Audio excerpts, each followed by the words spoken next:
कुळगाव बदलापूर नगर परिषद निवडणूक महाविकास आघाडी प्लस मनसे असा मी एकत्रितरित्या लढणार आहोत।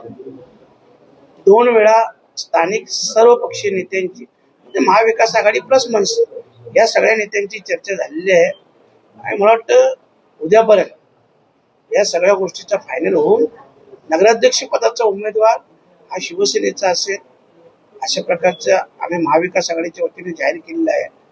परंतु उद्या सगळे पिक्चर क्लिअर। पण सर महायुतीतले सगळेच पक्ष जे इतर पक्ष आहेत त्यांनी एक अख्खा राऊंड जो आहे प्रचाराचा पूर्ण केलेला आहे। महाविकास आघाडी कुठेच नाहीये। कालपासून फॉर्म भरायला सुरुवात झालेली आहे।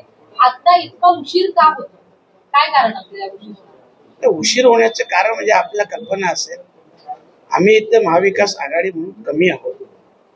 खरं म्हटलं तर सत्ताधाऱ्यांची दोघांची भांडणं चालू आहे आणि म्हणून थोडा का नाही सुद्धा उशीर होतो, आम्हाला वेळ लागतो। परंतु विचाराने आम्ही पाहतो दोघांच्या भांडणात तिसऱ्याचा लाभ म्हणजे आमचा लाभ कसा होईल या सगळ्या गोष्टींची चर्चा विनिमय करून मगच आम्ही तो उद्यापर्यंत निर्णय घेणार आहोत। या संदर्भात महाविकास आघाडीची परिषद जी झालेली आहे तुम्ही म्हणताय, तर या संदर्भात किती उमेदवार तुम्ही सगळ्या ठिकाणी उमेदवार उभे करणार आहात का? नगराध्यक्ष पदासाठी कुठला चेहरा आतापर्यंत फायनल झाला आहे का?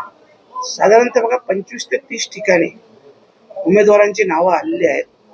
मग त्याच्यात राष्ट्रवादी शरदचंद्र पवार पक्षाचे असतील, शिवसेना उद्धव बाळासाहेब ठाकरे पक्षाचे असतील, काही काँग्रेसची आहेत, महाराष्ट्र नवनिर्माण सेना, अशा प्रकारे आतापर्यंत साधारणतः 25 ते 30 लोकांची नावं आलेली आहेत। विधानसभा निवडणुकीत